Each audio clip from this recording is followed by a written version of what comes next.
Hello दोस्तों, कैसे हैं आप सब? आज का जो हमारा लेक्चर नंबर 4 है, वो है नेचर ऑफ द भारतीय फेडरलिज्म यानी कि भारतीय संघवाद की प्रकृति। तो आइए शुरू करते हैं। शुरू करने से पहले मैं आपको बता दूं, ये वीडियो हिंदी और इंग्लिश मीडियम दोनों प्रकार के विद्यार्थियों को ध्यान में रखकर बनाया गया है। तो वीडियो के एंड तक ज़रूर जुड़ें। बात करते हैं हमारे इंट्रोडक्शन की। तो भारतीय संघवाद की प्रकृति क्या है? भारतीय संघवाद एक अनूठी और गतिशील प्रणाली है जो भारतीय संविधान में निहित है। इस जटिल ढांचे को देश के विविध सांस्कृतिक, भाषाई और भौगोलिक परिदृश्यों को समाहित करने के लिए सावधानीपूर्वक डिजाइन किया गया है। भारतीय संघवाद की प्रकृति को इस प्रकार प्रस्तुत कर सकते हैं। तो अब बात करते हैं पॉइंट बाय पॉइंट। तो पहला पॉइंट है भारतीय नेचर ऑफ द भारतीय फेडरलिज्म यानी कि भारतीय संघवाद की प्रकृति का। इसमें क्या होता है? Union with strong centre. जैसा कि आप सब जानते हैं कि भारत में केंद्र सरकार बहुत शक्तिशाली है। भारतीय संघवाद में क्या होता है? जो केंद्र सरकार होता है उसके पास कई सारी शक्तियां होती है, जैसे ability to amend the state boundaries यानी कि राज्य की सीमाओं में बदलाव करना, dismiss state governments in certain situation, राज्य सरकारों को बर्खास्त करना। इसके अलावा कॉन्स्टिट्यूशन क्या देता है? केंद्र सरकार को एक्सटेंसिव अथॉरिटी देता है, यानी कि उन्हें एक विशेष योग्यता देता है, like defence, foreign affairs and inter state commerce यानी कि सुरक्षा, विदेशी मामले और अंतर्राज्यीय व्यापारों में एक विशेष शक्ति प्रदान करता है। दूसरा पॉइंट है डिवीजन ऑफ पावर्स। अब कॉन्स्टिट्यूशन क्या करता है? कॉन्स्टिट्यूशन ने स्टेट और केंद्र यानी कि सेंटर और स्टेट दोनों के बीच में पावर्स का डिस्ट्रीब्यूशन कर रखा है। वो कैसे कर रखा है? आपने सुना होगा यूनियन लिस्ट, यानी कि जो केंद्रीय लिस्ट में जो मामले हैं उन पर केंद्र सरकार स्वतंत्र रूप से काम करेगी। राज्य सूची स्टेट लिस्ट के मामलों पे राज्य सरकार स्वतंत्र रूप से काम करेगी। और एक होती है कॉन्क्यूरेंट लिस्ट यानी कि समावेशी सूची, जिसमें दोनों केंद्र और राज्य दोनों ही काम कर सकते हैं। तो ये तीन प्रकार की जो सूचियां हैं इनमें पावर का स्पष्ट डिवीजन कर रखा है। अब अब इसमें क्या होता है? जो डिवीजन है ये सेंट्रल केंद्रीय है, स्टेट गवर्नमेंट्स के एरिया को निर्धारित करती है। बात करते हैं हमारे नेक्स्ट पॉइंट की, जो है इंटीग्रेटेड जुडिशरी। अब क्या करता है? जो नेचर है भारतीय संविधान का, भारतीय संघवाद की जो प्रकृति है उसमें क्या कर रखा है इन्होंने? इंटीग्रेटेड जुडिशरी, यानी कि एक स्वतंत्र जुडिशरी हमारे देश में है, हम ऐसा बोल सकते हैं। तो जो जुडिशरी है भारत में, वो इस स्ट्रक्चर को मेंटेन करने में एक बहुत बड़ा रोल निभाती है। क्या होता है? सुप्रीम कोर्ट जो है वो कॉन्स्टिट्यूशन के रखवाले की तरह कार्य करता है। अब वो कैसे रक्षा करता है कॉन्स्टिट्यूशन की? With the power of judicial review. ध्यान रखिएगा दोस्तों, with the power of judicial review, यानी कि वो सरकार अगर कोई गलत कानून बनाती है तो सुप्रीम कोर्ट उसका रिव्यू कर सकता है।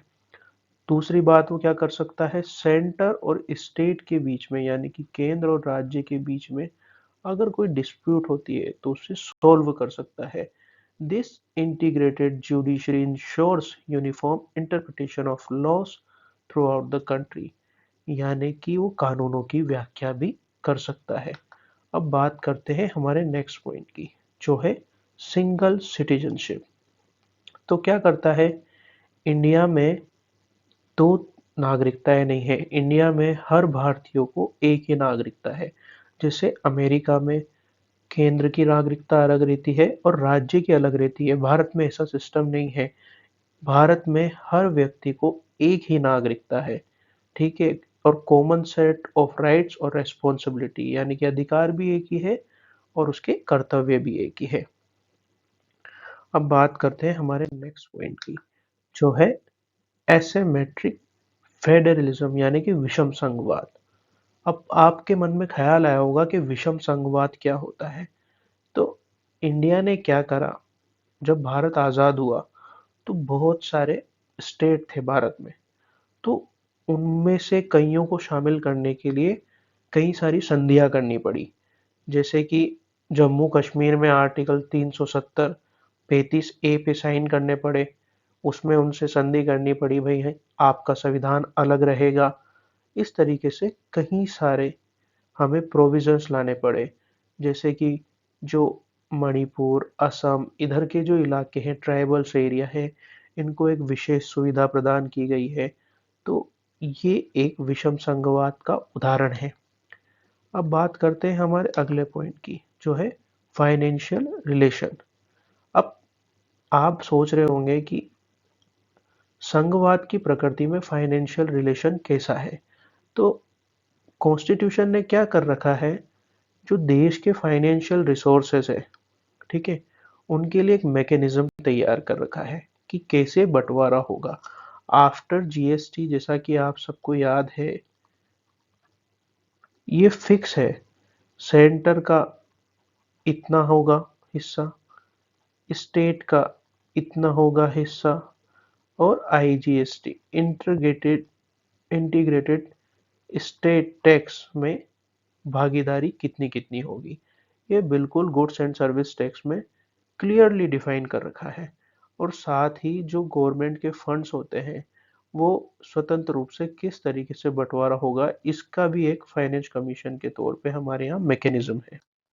बात करते हैं हमारे सिक्स पॉइंट की, जो है इमरजेंसी प्रोविजन यानी कि आपातकालीन प्रावधान in time of crisis. Crisis किस प्रकार के, वॉर, जैसे कोविड हुआ, इधर से इंदिरा गांधी ने लगाया था आपातकाल। तो ये सब क्या है, इमरजेंसी प्रोविजन। अब भारतीय संविधान क्या करता है, केंद्र सरकार को ये शक्तियां देता है कि वो प्रेसिडेंट्स रूल यानी कि राष्ट्रपति शासन which allow the suspension of state governments temporary, यानी कि किसी राज्य में राष्ट्रपति शासन लग जाता है तो वहां की सरकार को बर्खास्त कर दिया जाता है। तो इसमें क्या होता है, इसका एक गलत इम्पैक्ट भी पड़ता है।